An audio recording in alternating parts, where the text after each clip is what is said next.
Hello, नमस्कार, good evening. कैसे हो बच्चों? एक्सपोजन कोचिंग क्लासेस के यूट्यूब चैनल पे आपका हार्दिक स्वागत है, अभिनंदन है। बच्चों में दिलराज गुजर, जैसा कि आपको पता है और पीछे ब्लैक बोर्ड पे भी ये विषय वस्तु वर्णित है। मनोविज्ञान का ये मेरा फोर्थ या फिफ्थ नंबर वाला जो वीडियो है, इसको लेकर आज मैं फिर आपके बीच में उपस्थित हुआ हूँ।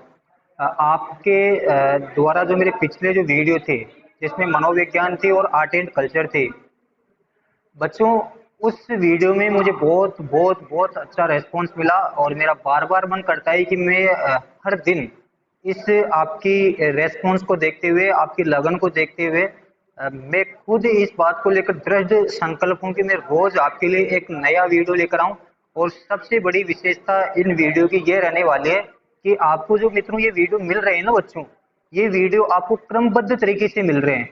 ऐसा नहीं कि हमने व्यक्तित्व का एक वीडियो आपके लिए बना दिया, फिर इसके बाद हम इंटेलिजेंस यानी बुद्धि की ओर बढ़ गए, फिर हम यूनिट फर्स्ट पे आ गए बाल विकास चाइल्ड डेवलपमेंट को लेकर, फिर हम समायोजन पे आ गए। ऐसा नहीं रहने वाला बच्चों। यहाँ पर जो हम पढ़ने वाले हैं वो कंटेक्ट और क्रमबद्ध तरीके से पढ़ने वाले हैं। मैंने बच्चों आपको पहले भी ये बताया था कि एक्सपोजन जो फैमिली है, जिसमें तमाम जितने भी टीचर गण हैं, हमारे तमाम जितने भी स्टाफ आते हैं, वह बिल्कुल एक कंटिन्यूटी तरीके से आपको पढ़ाएंगे। पूरी तरह से आपको जीरो से स्टार्ट करेंगे और 100% की ओर लेके जाएंगे। खुशी की बात मैं आपको एक और बता दूं, आज एक्सपोजन फैमिली का हल्का सा और विस्तार हुआ है। अंग्रेजी जो इंग्लिश सब्जेक्ट है, चाहे वो रिट में है, आपके LDC high court group D में आते हैं, पीटीटी बीएसटीसी तमाम जितने भी एग्जाम है, उनमें हमारे खुशीराम जी सर द्वारा आज एक नई क्लास लेके गए। वह आपको कल अपलोड करके आप तक प्रेषित कर दी जाएगी। हमने कल दोस्तों व्यक्तित्व पर्सनैलिटी हमारा टॉपिक यूनिट नंबर 3 स्टार्ट किया था। यूनिट नंबर 3 ही मैंने स्टार्ट क्यों किया? कल मैंने स्टार्ट इसलिए किया था मित्रों, क्योंकि ये यूनिट बहुत बोझिला यूनिट है। अगर आपको व्यक्तित्व पर्सनैलिटी और इसके साथ ही साथ हम बुद्धि वाला इंटेलिजेंस वाला टॉपिक पढ़ेंगे, अगर ये विषय वस्तु ये कंटेक्ट आपको अच्छी तरह से पूरी गंभीरता से अगर आप इनको समझ पाते हो, तो मान के चले मनोविज्ञान में 50% आपकी क्या हो जाएगी, पकड़ हो जाएगी। मित्रों, कल हमने जो व्यक्तित्व स्टार्ट किया था और व्यक्तित्व स्टार्ट करते ही हमने देखा था छात्र व्यवहार की विधियां, छात्र व्यवहार अध्ययन की विधियां, छात्र व्यवहार अध्ययन की विधियां, छात्र व्यवहार अध्ययन की विधियां। मित्रों ध्यान देना, हमें पता कैसे चले कि इस छात्र का व्यवहार कैसा है। और मान के चलो, जैसे अगर मान लो मैं एक खुद स्टूडेंट हूँ, अगर आपको मेरा व्यवहार देखना है तो इसके लिए कुछ ना कुछ तो मेथड होंगे, कुछ ना कुछ तो विधियां होगी। तो वे कौन कौन सी विधियां हैं जो छात्र व्यवहार के अध्ययन के लिए उपयोगी है और बार बार इनसे कई बार क्वेश्चन भी बने हुए हैं। मित्रों मैंने कल आपको एक विधि तो करवा के गया था, मैं एक मेथड आपको बताया था, वह था ऑब्जर्वेशन मेथड यानी अवलोकन विधि। और अवलोकन विधि के बारे में हमने कल पूरे 30 मिनट तक इस पर डिस्कस किया था। मैं बिल्कुल इस टॉपिक को छेड़ने वाला नहीं हूँ। पिछला वीडियो देखिए, आपको अवलोकन विधि का पूरा वीडियो मिलने वाला है। आज हम जो नई विधि पढ़ने वाले हैं, नया जो हम छात्र व्यवहार के अध्ययन का मेथड पढ़ने वाले हैं, बहुत ही इंपॉर्टेंट है। मान के चले बार बार ये क्वेश्चन पुटअप होते हैं मनोविज्ञान का, चाहे कोई सा भी पेपर हो।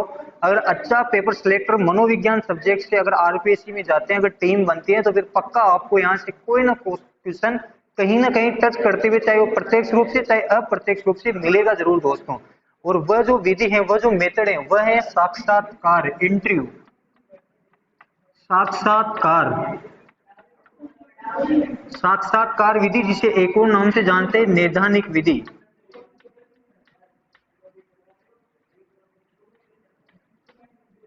मित्रों आपको पता है यूपीएससी आरपीएससी में जो आरएस लेवल के होते हैं और डबल एओ एग्जाम होते हैं, उनमें प्री मेंस और जब उनका इंटरव्यू होता है, तो इंटरव्यू में कुछ विषय वस्तु की गहनता से क्वेश्चन नहीं पूछते। वहां केवल और केवल आपके जो क्वेश्चन पुट किए जाते हैं, आपसे जो पूछे जाते हैं, केवल आपके व्यवहार को भली भांति जांचने के द्वारा आपके कुछ विशेषज्ञों की टीम आती है और आपसे आपका व्यवहार देख पाते हैं, आपका व्यवहार को वह समझ पाती है। साक्षात्कार क्या है? पहली बात तो साक्षात्कार जो इंटरव्यू है वो होता क्या है बच्चों, ध्यान देना। जो साक्षात्कार होता है, साक्षात्कार का हम जो शाब्दिक जो अर्थ समझते हैं, शाब्दिक जो मतलब समझते हैं और अब तक हम पढ़ते आ रहे थे, वो ये होता है कि आमने सामने आमने सामने बैठकर की जाने वाली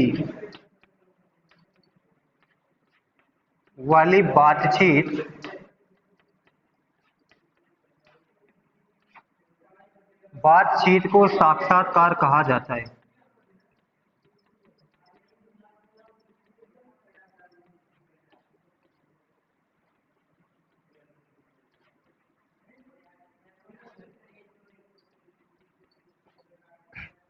मित्रों, ये हमारी कॉमन परिभाषा है। आमने सामने बैठकर की जाने वाली बातचीत को हम क्या कहते हैं? साक्षात्कार कहते हैं। और जैसा कि आपको जाहिर भी है, हमारे कई बार मौखिक एग्जाम हुए। जब हम क्लास 8 उच्च प्राथमिक तक हम जब पढ़ते थे, यानी कि 1 से 8 तक जब हम पढ़ते थे, तो हमारा एक एग्जाम्पल अलग से होता था, मौखिक एग्जाम, इंटरव्यू एग्जाम। उसमें मित्रों टीचर बैठा रहता था और साथ हम भी बैठते थे, स्टूल जो भी हमारे चेयर थे, और हमें हमारे अध्यापकगण द्वारा हमें कुछ क्वेश्चन पुटअप करते थे और हम उनका आंसर बताते थे। तो ये हमारा क्या था? ये इंटरव्यू था, ये हमारा क्या था? साक्षात्कार था। यूपीएससी, आरएएस, जितने भी तमाम जो हमारे साक्षात्कार होते हैं, उनमें भी आप देखना कई बार जो मॉकअप इंटरव्यू की जो क्लासें होती है, उसमें भी टीचर बैठा रहता है और एक बच्चा बैठा रहता है, और उनके क्या होता है, स्टूडेंट और अध्यापक के बीच में कुछ संवाद होता है, वाद संवाद होते हैं, यानी इंटरव्यू होते हैं। लेकिन मित्रों, दो वैज्ञानिक हुए जिनका नाम था बिंगम और मुरे। बिंगम और मुरे मित्रों, इन्होंने साक्षात्कार की जो ये परिभाषा थी, इसका खंडन किया। उन्होंने कहा कि आमने सामने बैठकर की जाने वाली बातचीत ही साक्षात्कार नहीं है। इन्होंने मित्रों क्या कहा, और मैं आपको एग्जाम्पल के थ्रू भी बताऊंगा कि इन्होंने ये परिभाषा क्यों दी, इसका खंडन क्यों किया। बिंगम और मुरे बोलते हैं, किसी इनके अनुसार मित्रों साक्षात्कार क्या होता है? इनके अनुसार, बिंगम और मुरे के अनुसार, किसी उद्देश्य किसी उद्देश्य की पूर्ति किसी उद्देश्य की पूर्ति के लिए की जाने वाली बातचीत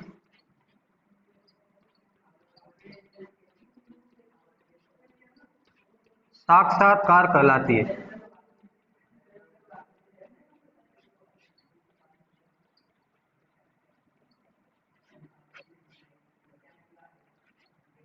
कहने का मतलब दोस्तों ये हुआ, बिंगम और मुरे कहते हैं कि आमने सामने बैठकर की जाने वाली बातचीत साक्षात्कार नहीं है। उनके अनुसार साक्षात्कार तो ये है, बिंगम मुरे बोलते हैं कि साक्षात्कार का मतलब होता है किसी उद्देश्य की पूर्ति हो। साक्षात्कार का मतलब होता है किसी उद्देश्य की पूर्ति के लिए की जाने वाली जो बातचीत होती है, जो टॉकिंग होती है, वह साक्षात्कार कहलाते हैं। अब वह ये भी बोल रहे हैं कि जरूरी नहीं कोई व्यक्ति आमने सामने बैठ कर किसी उद्देश्य की पूर्ति करे। मित्रों, मैं एक एग्जाम्पल बता दूं।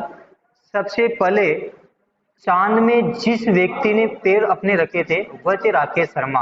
और जब वह चांद में गए थे, चंद्रमा में गए थे, उस समय यूपीए की सरकार थी। और मित्रों ध्यान देना, उस समय जो भारत की जो प्रधानमंत्री थी, वह प्रथम लेडीज और अंतिम लेडीज, अब तक प्रधानमंत्री बनी भी नहीं, इंदिरा गांधी जी थी। इंदिरा गांधी जी ने उनको कहाँ भेजा था? चंद्रमा पे भेजा था। और जब वह चंद्रमा पे गए, तो इंदिरा गांधी जी को रहा नहीं गया, क्योंकि इतने पैसे भारत सरकार उनको भेजने में खर्च कर रही है। तो इंदिरा गांधी ने लोकसभा सदन में बैठे रहते हुए उनको कॉल किया, उनको फोन किया और उनसे पूछा कि राकेश जी क्या कर रहे हो? कि कुछ नहीं मैडम, बस चंद्रमा में घूम रहे। तो आप राकेश जी हमें ये बताओ, चंद्रमा से हमारा भारत आपको कैसा लग रहा है? और उस समय राकेश जी का जवाब था कि मैडम पूछो मत हो, आप इस बात के बारे में तो पूछो ही मत हो। और राकेश जी बोलते हैं कि मैडम, सारे जहां से अच्छा हिंदुस्तान हमारा।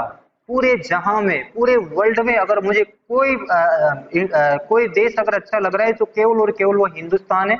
अभी मित्रों मुझे ये बताओ, ये जो बातचीत हुई, ये किसी उद्देश्य को लेकर हुई कि नहीं हुई? मित्रों, इंदिरा गांधी का जो उद्देश्य था वो पूरा हुआ, जो पैसे लगे थे और उनको पूछना था कि इंडिया आपको कैसा दिख रहा है। और राकेश शर्मा ने वहां से चंद्रमा पे रहते हुए इंदिरा गांधी को एक फोन कॉल के माध्यम से इस विषय वस्तु को, इस कंटेक्ट को, जो इंदिरा गांधी को चाहिए था, वो उनको प्रेषित भेज देते हैं, बता देते हैं। तो बताओ क्या यहाँ पर बातचीत हुई कि नहीं हुई? यहाँ पर उद्देश्य पूरा हुआ कि नहीं हुआ। अगर यहाँ बातचीत भी हो रही है, उद्देश्य भी हो रहा है, तो फिर साक्षात्कार का मतलब होता है ये, यानी कि उद्देश्य के लिए जो पूर्ति हो जाए, उद्देश्य की पूर्ति हो जाए, वह साक्षात्कार है। मित्रों ध्यान देना, एक और एग्जांपल बता दूं। मान लो जम्मू कश्मीर में कोई आतंकवादी झड़प हो जाती है भारतीय सेना के, हमारे नरेंद्र मोदी जो हमारे अभी लेटेस्ट या मॉडर्न जो वर्तमान में जो प्राइम मिनिस्टर है इंडिया के, वह दिल्ली बैठे हुए हैं, और वहां की बातचीत, वहां की सेना की क्या अभी वर्तमान में गतिविधियां हो रही है, वह सेना के जो कर्नल हैं या सेना का कोई बड़ा अधिकारी, अगर प्रधानमंत्री या रक्षा मंत्री राजनाथ सिंह से वो फोन के माध्यम से कोई जानकारी लेते हैं, उनको कुछ बताते हैं और उनके आदेश उन तक पहुंचते हैं, तो बताओ यहाँ उद्देश्य पूरा हो रहा है कि नहीं हो रहा। तो मित्रों मनोविज्ञान जो साक्षात्कार के बारे में बताते हैं, वो ये बताते हैं किसी उद्देश्य की पूर्ति के लिए की जाने वाली बातचीत मित्रों क्या कहलाती है, साक्षात्कार कहलाती है। वैसे साक्षात्कार में अच्छा मेथड कौन सा है, तो साक्षात्कार का जो सबसे अच्छा मेथड है वह ये है मित्रों। अगर कोई साक्षात्कार अगर आमने सामने बैठकर हो रहा है वह बहुत अच्छा है। आपसे पूछे निम्न में से कौन सा साक्षात्कार अच्छा होता है, या निम्न में से साक्षात्कार की कौन सी कौन सा साक्षात्कार हमारे लिए बेस्ट होता है। आपको ऑप्शन में आए आमने सामने बैठकर की जाने वाली वार्तालाप, इसके बाद में दूर रहकर की जाने वाली वार्तालाप, टेलीफोन के माध्यम से की जाने वाली वार्तालाप, या तमाम ये इनमें से कोई नहीं, तो आपका आंसर आने वाला है वहां पर आमने सामने, क्योंकि ये अच्छा होता है। इसके बाद में मित्रों ये तो हमारा साक्षात्कार था, आप जल्दी से इसका स्क्रीनशॉट लीजिए। और ये जो बात बताई थी, कई बार क्वेश्चन बने हुए हैं कि किस मनोवैज्ञानिक द्वारा ये कहा गया कि उद्देश्य की पूर्ति के लिए जो बातचीत होती है वह साक्षात्कार कहलाती है, तो बिंगम और मोरे या मरे थे। जल्दी से इसको आप स्क्रीनशॉट लीजिए।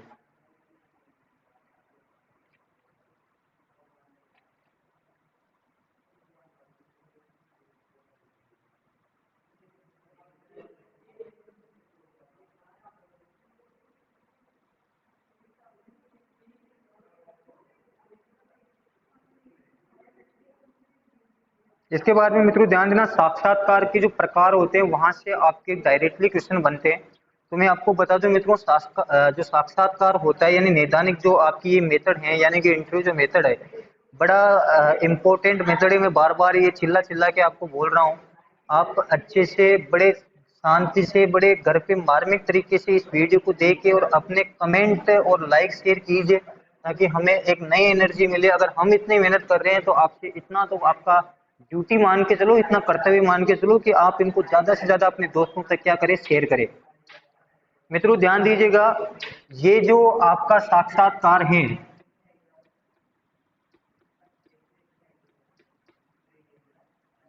ये जो साक्षात्कार है, ये इसकी तीन विधियां होती हैं। ये साक्षात्कार के सॉरी तीन प्रकार होते हैं। एक होता है संरचित साक्षात्कार, संरचित साक्षात्कार। इसके बाद में एक होता है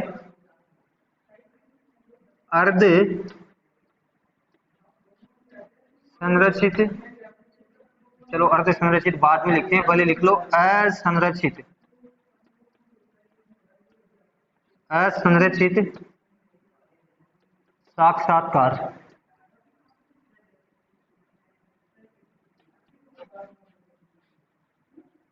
और इसके बाद में जो अंतिम होता है मित्रों वो होता है असंरचित, अर्ध संरचित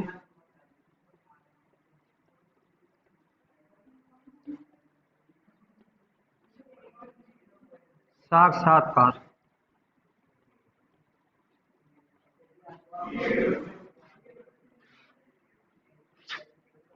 क्या होते हैं मित्रों, ध्यान देना, जो साक्षात्कार होते हैं उसके तीन प्रकार होते हैं। एक संरचित साक्षात्कार होता है, एक असंरचित साक्षात्कार होता है, एक होता है अर्ध संरचित साक्षात्कार।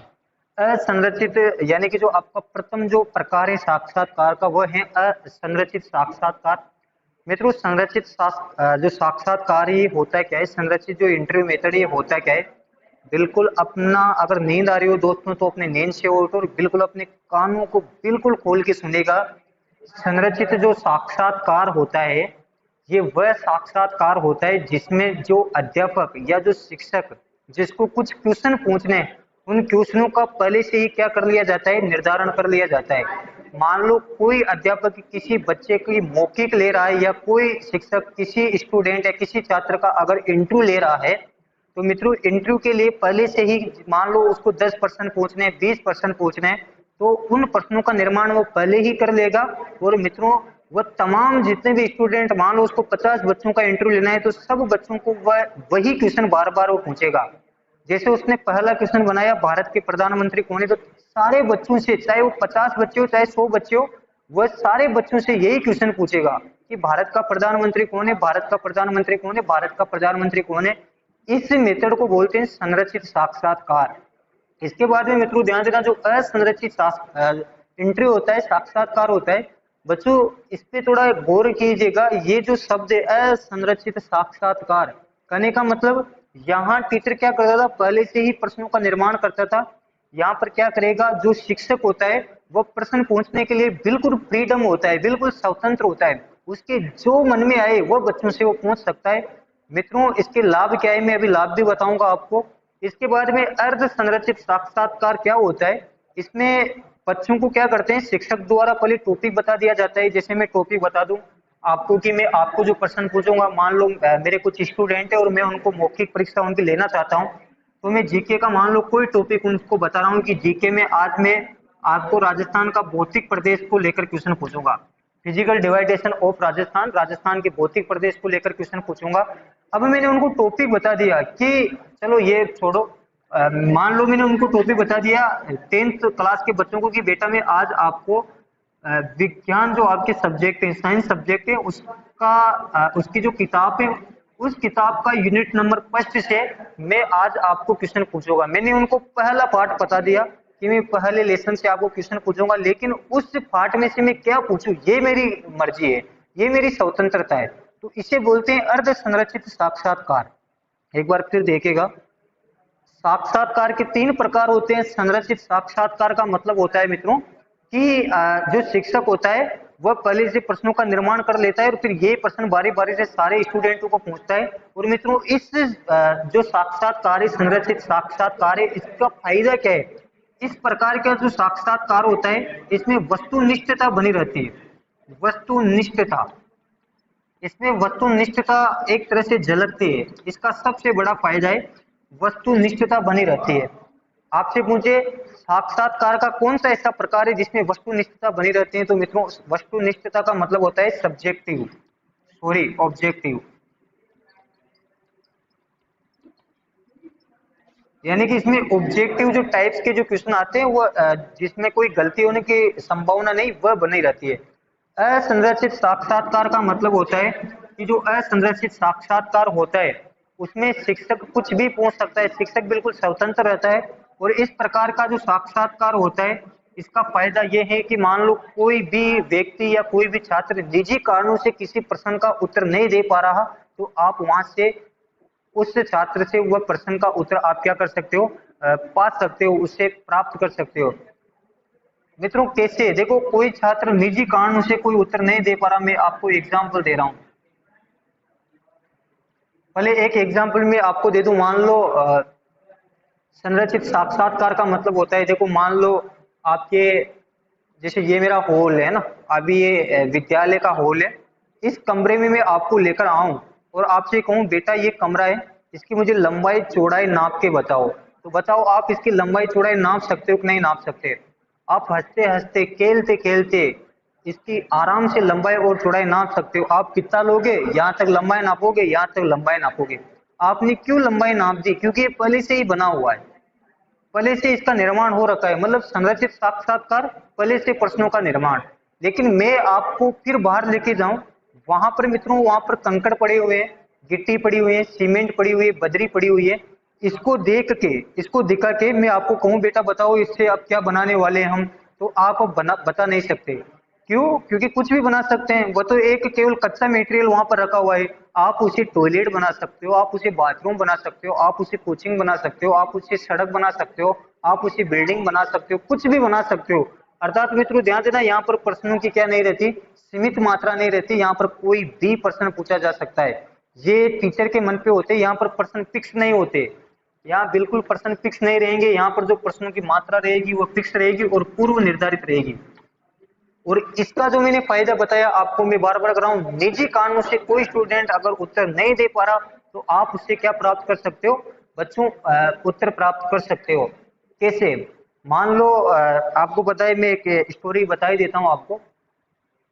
कोई भी जो एसआई का जो इंटरव्यू होता है, एसआई के इंटरव्यू में मान लो कोई लड़की गई, वह लड़की जो एसआई के इंटरव्यू में गई वो पहले से पोस्टेड थी विथ थर्ड ग्रेड टीचर में, वह पहले शिक्षिका थी, अध्यापिका थी। वह लड़की वहां पर वह छात्र एसआई का इंटरव्यू देने गई, वहां पर उसका इंटरव्यू एक शिक्षा विद ले रहा है जो शिक्षा के जानकार है। उससे लड़की से पूछा, अ, आप पहले क्या करते थे? उस लड़के ने कहा कि मैं शिक्षक मैं अध्यापिका थी, मैं पढ़ाती थी बच्चों को। फिर इसके बाद में वह जो वो इंटरव्यू ले रहा है, वो शिक्षक वो उससे पूछ रहा है फिर आपने ये पद क्यों छोड़ा? वह करें कि सर इसमें चुनौतियां नहीं है, देश सेवा की चुनौतियां नहीं है, मैं एसआई बन के देश सेवा करना चाहती हूँ। फिर वह शिक्षक कहता है कि चुनौतियां तो बहुत सारी है, एक साथ इतने बच्चों को पढ़ाना, उनको समझाना, ये क्या कम चुनौती है क्या? पढ़ाना कोई बहुत बड़ी चुनौती है पढ़ाना तो। फिर वह थोड़ा गुस्सा होकर कहते हैं, सर आप लड़कियों को शायद कमजोर समझ रहे हो, आपने दुर्गाबाई, लक्ष्मीवती इनका नाम नहीं सुना क्या? झांसी की रानी इनका नाम नहीं सुना क्या? फिर वह शिक्षक कराए, भाई मैं तो उनको प्रणाम करता हूँ हाथ जोड़ के। फिर इसके बाद में मित्रों ध्यान देना, उस लड़की को पूछते चलो बताओ आप जो गांव से आए हो या कहीं सिटी से आए हो, क्योंकि नाम नहीं पूछ सकते, इलाके का नाम कभी इंटरव्यू में नहीं पूछा जाता, क्योंकि वहां पर क्या हो सकता है, वहां पर हल्की फुल्की भ्रष्ट हो सकता है, वहां पर करप्शन बढ़ सकता है। तो मित्रों ध्यान देना, उस लड़की को वो शिक्षक पूछ रहा है कहाँ आप किस में आई हो? तो वो कह रही है सर मैं बस में आई थी। किसके साथ आई हो? वो बोल रही है सर मैं मेरे हस्बैंड के साथ आई हूँ। हस्बैंड क्या करते हैं? वो बोल रही है सर हस्बैंड बैंक में नौकरी करते हैं। फिर मैंने पूछा कि आप हस्बैंड को साथ क्यों लेकर आई हो? तो वो कह रही है कि कमाल है सर, आप भी कुछ भी कहते जा रहे हो, रात्रि में एक लड़की कैसे सफर कर सकती है? तो देखो यहाँ पर उसका ये निकल गया कि उस लड़के को डर लगता है, वो एसआई के काबिल नहीं है। अगर एक लड़की एसआई बन जाएगी तो एसआई बनने के बाद उसको रात्रि में भी जाना पड़ेगा, किसी की दूसरे की हेल्प थोड़ी लेनी पड़ेगी, हर जगह अपने हस्बैंड को थोड़ी ले जा सकती है। पहले तो वो बोल रही थी कि सर आपने लक्ष्मीबाई का नाम नहीं सुना क्या, और अब करिए कि सर आप भी कमाल कर रहे हो, रात्रि में कोई लड़की अकेले कैसे आ सकती है? तो मित्रों ये हम तभी पूछ सकते हैं जब हमें प्रश्न पूछने की आजादी हो, और प्रश्न पूछने की आजादी में असंरचित साक्षात्कार मेथड में मिलती है। और मित्रों निजी कारणों से अगर कोई इसका उत्तर नहीं दे रहा हो प्रश्न का तो हम निकाल सकते हैं। अर्ध संरचित साक्षात्कार क्या होता है, मैं बार बार कर रहा हूं, इसमें टॉपिक, इसमें क्षेत्र फिक्स रहते हैं, और उस टॉपिक क्षेत्र से शिक्षक कुछ भी क्वेश्चन पूछ सकता है, लेकिन ये शर्त रहते हैं कि टॉपिक से हटके आप नहीं पूछ सकते। मित्रों वस्तुनिष्ठ क्या होता है? वस्तुनिष्ठ का मतलब होता है, देखो ये दो शब्द होते हैं, एक होता है वस्तुनिष्ठ और एक होता है आत्मनिष्ठ। वस्तुनिष्ठ का मतलब होता है समान, इसमें बेईमानी नहीं होती। आत्मनिष्ठ का मतलब होता है असमान, इसमें बेईमानी होने के चांसेस ज्यादा होते हैं।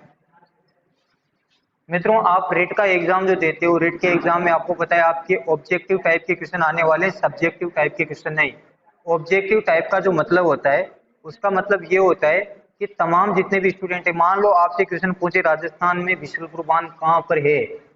ए ऑप्शन है टोंक डिस्ट्रिक्ट, बी ऑप्शन है जयपुर डिस्ट्रिक्ट, सी ऑप्शन है दौसा डिस्ट्रिक्ट, डी ऑप्शन है नन ऑफ देम, कुछ नहीं। तो सारे बच्चे अगर टोंक करके आ रहे हैं, फर्स्ट ऑप्शन चुन रहे हैं, तो सबको नंबर मिलने वाले वहां पर। यहाँ पर कतई बेईमानी नहीं होगी, क्योंकि मित्रों ध्यान देना ये जो प्रश्न पत्र है वो किस प्रकार का है? वस्तुनिष्ठ प्रश्न पत्र है। आत्मनिष्ठ का मतलब होता है जो बहुवैकल्पिक जो प्रश्न होते हैं, कहने का मतलब जो आपके निबंधात्मक प्रश्न होते हैं। मान लो आर्टिकल 370 पे आपकी क्वेश्चन बना, आपसे पूछा इस पे 400 शब्द लिखे और आपने बहुत बेस्ट लिखा, लेकिन मित्रों ध्यान दीजिएगा कोई ऐसा अध्यापक जो आर्टिकल 370 हटने से बड़ा दुखी है, आपके बेस्ट व्यू को देखते हुए, अच्छे विचारों को देखते हुए भी उसके दुख के कारण आपसे क्या कर सकता है? नंबर काट सकता है, और आपको क्या कर सकता है? आपकी रैंक को डाउन कर सकता है। यानी कि यहाँ पर बेईमानी हो सकती है, लेकिन वस्तुनिष्ठता में क्या नहीं हो सकती? बेईमानी नहीं हो सकती। तो ये जो संरचित साक्षात्कार होता है, इसका सबसे बड़ा लाभ ये होता है कि इसमें वस्तुनिष्ठता की प्रधानता बनी रहती है। वस्तुनिष्ठता का मतलब सभी, क्योंकि बच्चों को वही प्रश्न पूछेंगे तो ये वस्तुनिष्ठता की क्या बनी रहेगी? अ, इसमें मित्रों प्रधानता बनी रहेगी। जल्दी से इसका स्क्रीनशॉट लीजिए, मैं आगे बढ़ता हूँ फिर, जल्दी लीजिए दोस्तों।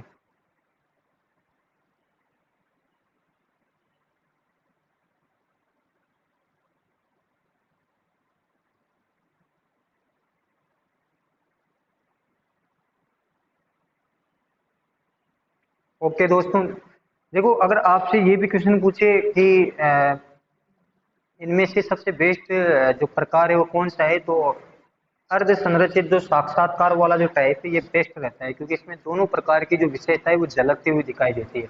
इसके बाद में जल्दी से आप हेडिंग लगाए, क्योंकि आज थोड़ा मुझे कहीं बाहर भी जाना है और लेट भी मैं हो रहा हूँ। आप जल्दी से हेडिंग लगाए दोस्तों, प्रश्न वाली विधि है, प्रश्नावली विधि। अगली जो छात्र व्यवहार की जो विधि है वह है प्रश्नावली विधि।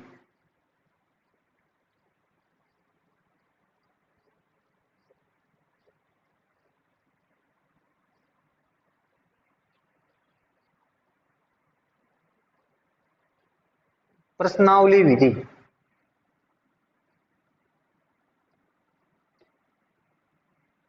प्रश्न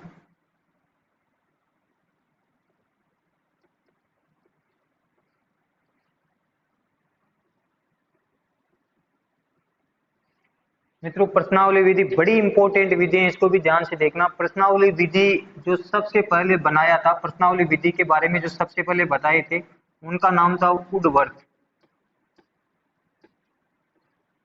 मित्रों बहुत ध्यान से देखना, प्रश्नावली विधि जो सबसे पहले मनोविज्ञान में जिसने प्रश्नावली विधि का निर्माण किया था, उस व्यक्तित्व का, उस व्यक्ति का या उस वैज्ञानिक का नाम था वुडवर्थ। इसलिए मित्रों वुडवर्थ को प्रश्नावली विधि का जनक भी कहा जाता है। प्रश्नावली विधि का जनक किसे कहा जाता है, तो वुडवर्थ है दोस्तों, प्रश्नावली विधि का जनक भी कहा जाता है। फादर ऑफ इन्वेंटरी मेथड, प्रश्नावली विधि का जनक।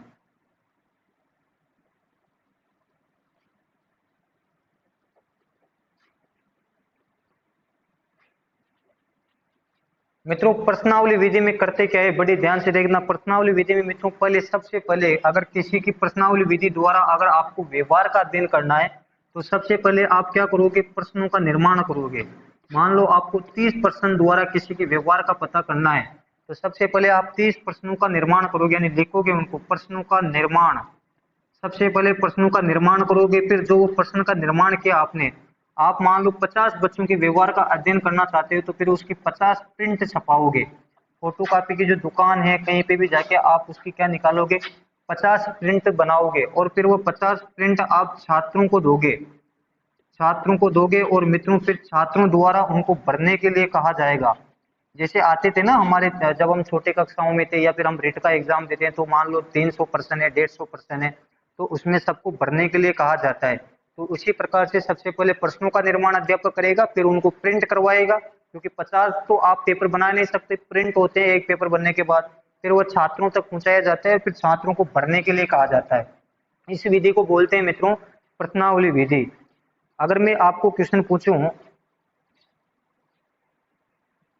मेरा क्वेश्चन सुनेगा। एक शिक्षक अपने छात्रों के व्यवहार के अध्ययन के लिए प्रश्नों का निर्माण करके उनको मौखिक रूप से प्रश्न पूछता है, तो इस विधि को किस नाम से जानते हैं, तो जल्दी से बताओ इस विधि को किस नाम से जानते हैं, प्रश्नावली विधि। प्रश्नावली विधि नहीं दोस्तों, मैं नाम भले प्रश्नावली ले रहा हूं, लेकिन प्रश्नावली विधि नहीं। मैं कह रहा हूं एक शिक्षक अपने छात्रों के व्यवहार के अध्ययन के लिए या व्यवहार का अध्ययन जानने के लिए प्रश्नों का निर्माण करके उनको मौखिक रूप से पूछता है, तो ये तो साक्षात्कार हो गई, मौखिक बात हो रही है, बातचीत हो रही है, साक्षात्कार। लेकिन अगला क्वेश्चन सुनो, एक शिक्षक अपने छात्रों के व्यवहार अध्ययन के लिए पहले प्रश्नों का निर्माण करता है, फिर उनको प्रिंट करवाने के पश्चात छात्रों को भरने के लिए देता है और उनके व्यवहार का अध्ययन करता है, तो इस विधि को किस नाम से जानते हैं, तो मित्रों ये जो विधि है ये है प्रश्नावली विधि। अब मित्रों ये जो प्रश्नावली विधि है, ये जो प्रश्नावली विधि है, ये इसमें प्रश्न कितने प्रकार के होते हैं, मित्रों प्रश्न निर्माण भी 2 प्रकार से होते हैं। जल्दी से स्क्रीनशॉट लो, जल्दी से लो। ओके देखो मित्रों ध्यान देना, जो ये जो विधि है प्रश्नावली विधि, इसमें प्रश्न निर्माण जो किया जाता है शिक्षक द्वारा, प्रश्न के जो प्रकार होते हैं, क्वेश्चन के जो प्रकार होते हैं, वो प्रश्न भी 2 प्रकार का होता है। प्रश्न 2 प्रकार के होते हैं। 2 प्रकार के प्रश्न आपको देखने को मिलते हैं, एक होता है बंद प्रश्न और एक होता है मित्रों खुला प्रश्न।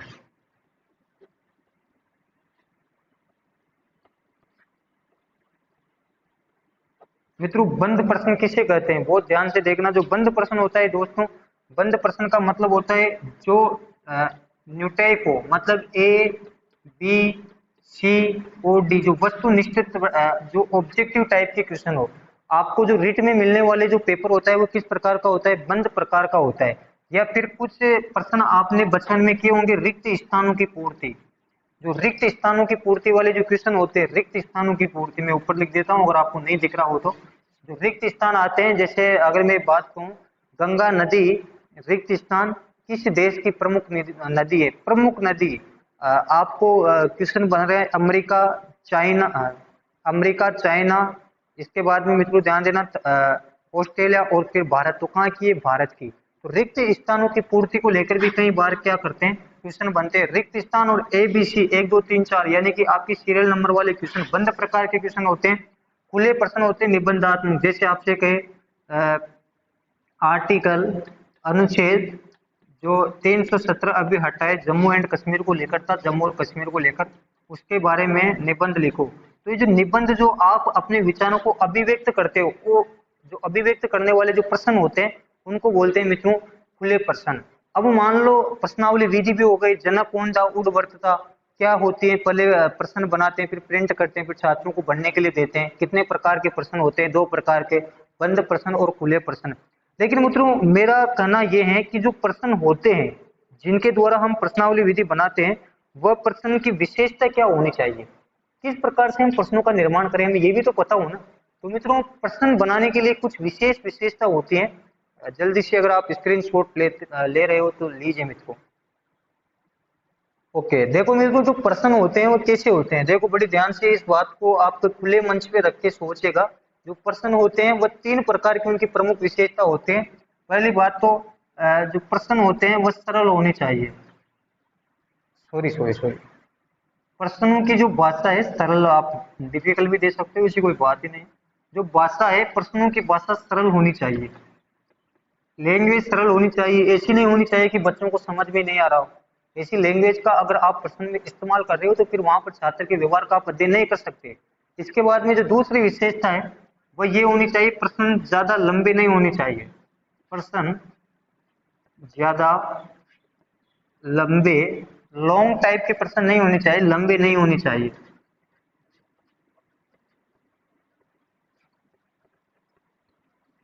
प्रश्न ज्यादा लंबे नहीं होने चाहिए।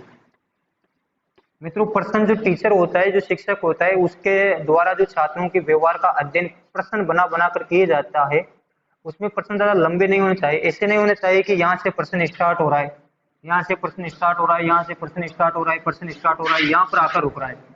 शुरुआत के यानी कि आपका जो प्रश्न पत्र है उसके फर्स्ट पेज, फर्स्ट ऊपर से प्रश्न स्टार्ट हुआ और यहाँ आकर खत्म हुआ।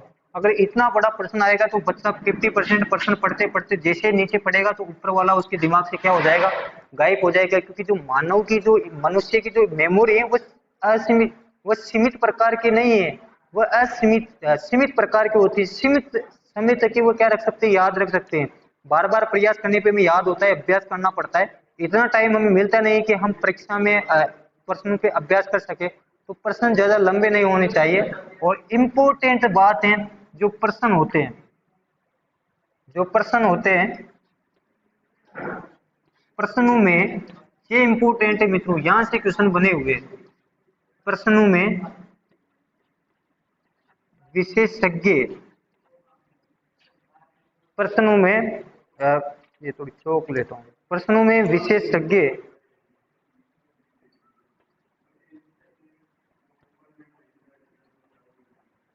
विशेषज्ञ त्रुटि नहीं होना चाहिए।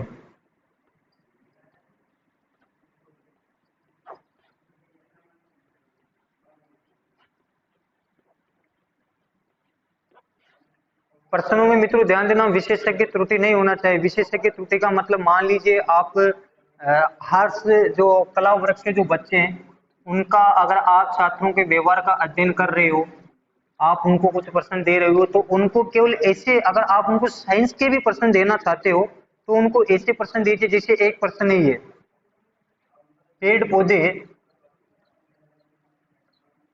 अपने भोजन का निर्माण किससे करते हैं, किस क्रिया द्वारा करते हैं, तो सीधी सी बात है वाष्प प्रकाश संश्लेषण द्वारा।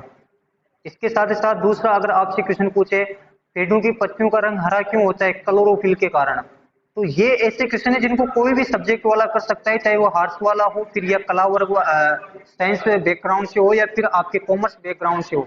लेकिन मित्रों आपसे क्वेश्चन पूछे कि एक हवाई जहाज ऊपर से, कला वर्ग वाले बच्चों को अगर ये क्वेश्चन पूछे कि एक हवाई जहाज ऊपर से जा रहा है, उसमें से कुछ न्यूक्लियर बॉम्ब यानी परमाणु बॉम्ब नीचे गिरे, जैसे वो बॉम्ब नीचे गिरे, उस बॉम्ब में से कितने तो प्रोटॉन निकले, कितने न्यूट्रॉन निकले और कितने इलेक्ट्रॉन निकले, इनकी संख्या बताई और इनके साथ ही साथ इनका अवगाद्रो संख्या के बारे में भी हमें समझाए। तो ये क्वेश्चन चाहे कितना ही आर्ट्स वाला पढ़ के आए, वो क्वेश्चन वो कर ही नहीं पाएगा, क्योंकि यहाँ जो त्रुटि हो रही है वो विशेषज्ञ त्रुटि हो रही है। तो अध्यापक को ध्यान रखना चाहिए कि बच्चे को क्वेश्चन पूछे तो वहाँ विशेषज्ञ त्रुटि नहीं होना चाहिए। मित्रों ध्यान देना, ये कोई भी प्रश्न का निर्माण करती चाहे, चाहे वो कक्षा 5 का बच्चा हो, या फिर वह माध्यमिक शिक्षा लेवल का हो, उच्च माध्यमिक का हो, या फिर कॉलेज का बच्चा हो, या फिर कोई शिक्षण प्रशिक्षण की जो तैयारी कर रहा है उसका बच्चा हो, उनको ये विशेष ध्यान रखना चाहिए जहां से आपके क्वेश्चन बनते हैं। जल्दी से आप इसका स्क्रीनशॉट लीजिए ताकि मैं आगे बढ़ूं। लीजिए दोस्तों।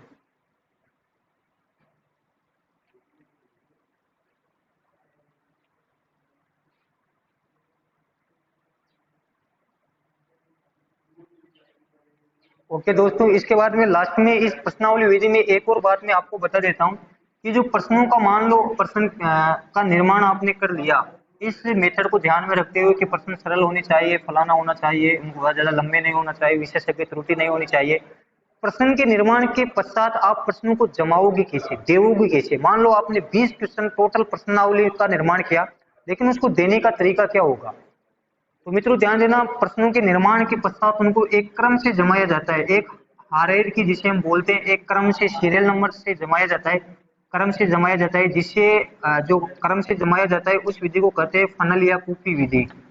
फनल या कूपी विधि, जो कूपी होती है जिसमें आप लिक्विड पदार्थ कहीं पे आप डालते हो, जैसे तेल है, दूध है, उस कूपी द्वारा जमाया जाना चाहिए जो इस प्रकार की हो। ये कूपी जो हमारे होते हैं, कहने का मतलब देखो यहाँ पर ये सबसे पहले चौड़ी है, चौड़ी के कारण अर्थात सरल। प्रारंभिक में जो आप प्रश्न दो वह सरल प्रकार के दो, लास्ट में जाके सिकुड़ रही है। यहाँ पर लास्ट में आप बच्चों को कौन से प्रकार के प्रश्न दीजिए, कठिन प्रश्न दीजिए। स्टार्टिंग में अगर मित्रों ध्यान देना, आप छात्रों को कठिन प्रश्न दे दोगे तो उनका इंटरेस्ट खत्म हो जाएगा, उस प्रश्न पत्र से क्या हो जाएगा, इंटरेस्ट खत्म हो जाएगा। अगर स्टार्टिंग में आप सरल इजीली क्वेश्चन दे रहे हो तो उनका इंटरेस्ट, उनका कॉन्फिडेंस बढ़ेगा, ताकि वो और भी क्वेश्चनों को अच्छे प्रकार से कर सके। कई बार देखना, हम जो पेपर देते हैं हम कहते हैं अरे यार पहला आ गया, दूसरा आ गया, तीसरा अरे आ गया, पूरा 10 आ गए, तो हम फिर आने आगे वाले को भी क्या करते हैं, उनको करने की सोचते हैं। इसके बाद में मित्रों जो अगली जो हमारा मेथड है, चलो मित्रों आज के लिए इतना है, क्योंकि मैं आपको पहले भी बोला था कुछ विशेष काम होने के कारण ज़्यादा आज लंबी क्लास नहीं होगी। बाकी तमाम हमारी जो कंटिन्यू जो क्लासें रहने वाली है वह आगे तक भी रहेगी। अ, मित्रों बस आप प्रयास कीजिए। एक छोटी सी मैं आपको बात बता दूं, वो एक गाना सुना होगा ना, कर हर मैदान फतेह। आप लगातार प्रयास करते रहिए, अपनी तैयारी में कंटिन्यूटी मत छोड़िए, चाहे आप 1 घंटा पढ़ो, 2 घंटा पढ़ो, इससे फर्क नहीं पड़ने वाला। 10 घंटे पढ़ो, 15 घंटे पढ़ो, इससे कोई फर्क नहीं पड़ने वाला। फर्क अगर पड़ने वाला है तो फिर आपकी कंटिन्यूटी से पढ़ने वाला है। अगर आप 2 दिन पढ़ रहे हो, एक दिन नहीं पढ़ रहे, इसका मतलब आप फिर नहीं पढ़ रहे, आप पढ़ने का कोई मकसद ही नहीं है। हमेशा मित्रों ध्यान देना, गोल को लेकर मत पढ़ो, पढ़ाई को एंजॉय से पढ़ो, अच्छे से पढ़ो। आप ये मत सोचो मैं राजस्थान पुलिस की तैयारी कर रहा हूँ, आप ये सोचो कि मुझे पढ़ने में आनंद आ रहा है या नहीं आ रहा। मित्रों समय ये निकल रहा है, समय का जो पहिया है ये रुकता नहीं है, ये कंटिन्यूटली निकलता जाता है और हमें पता भी नहीं चलता, क्योंकि हमारी एज ऐसे है। कंपटीशन जब हम इस एज उम्र पे आते हैं तो मित्रों ये एज है हमारी किशोर अवस्था, वयस्क अवस्था, ऐसी एडल्ट हम एज में है अभी मित्रों। इस प्रकार की एज में हम जी रहे हैं जहाँ पर तूफान है, बहुत सारी चीजें। मैं लास्ट में एक बता भी दूं, बहुत सारे बच्चे अभी अलग अलग प्रकार के अट्रैक्शन में पड़े हुए हैं, मोबाइल हैं, लव के चैप्टर उनके खुले हुए हैं, तो उनको भी आप क्लोज कीजिए।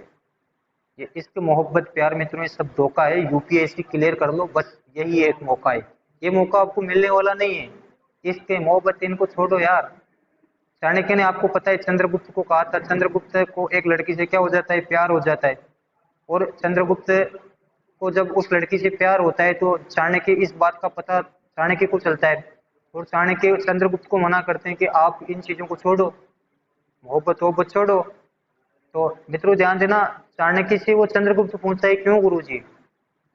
तो वो कहता है अगर सिकंदर बनना है तो छोड़ना पड़ेगा भाई। तो वो कहता है कि क्या मोहब्बत छोड़ने से ही सिकंदर बन सकते हैं क्या? तो मित्रों ध्यान देना, सिकंदर तभी बन सकते हैं जब आपको इन तमाम जो आपको अट्रैक्शन आपका और जगह खींच के, चाहे वो, मैं इसी की बात नहीं कर रहा, तमाम, अगर मान लीजिएगा अगर आप खेल के प्रति भी ज्यादा एक्टिव हो गए, क्रिकेट खेल रहे हो पूरे दिन भर, कहीं और जगह किसी अन्य चीज पे लिप्त हो गए, इनको छोड़िए, आप पढ़िए। अभी आपको टाइम मिला है, आप ये टाइम को ऐसे मत समझिए, हमारे भाषणों को ऐसे मत समझिए कि यार ये तो सब बोलते हैं। मित्रों ये टाइम आपको जो भी मिला है ये बड़ा इंपॉर्टेंट टाइम है। इस टाइम की कदर अगर आपने अभी कर ली तो आने वाले, मित्रों ये 2-3 साल आपके लिए इतने इंपॉर्टेंट है, इतने इंपॉर्टेंट है कि आने वाली आपकी 50-60 साल तक की जिंदगी को एक बिल्कुल सुचारू रूप से और एक फल के साथ, एक मिठास फल के साथ आपको मिलने वाले हैं। मित्रों मैं इन्हीं शब्दों के साथ मेरी क्लास को मैं विराम देता हूँ। मुझे उम्मीद और पूरी आशा है कि आप इस वीडियो को बड़े गहन से, बड़े मार्मिक तरीके से देखोगे और अपने दोस्तों को ये वीडियो ज़्यादा से ज़्यादा शेयर करोगे, मुझे बार बार करना ना पड़े।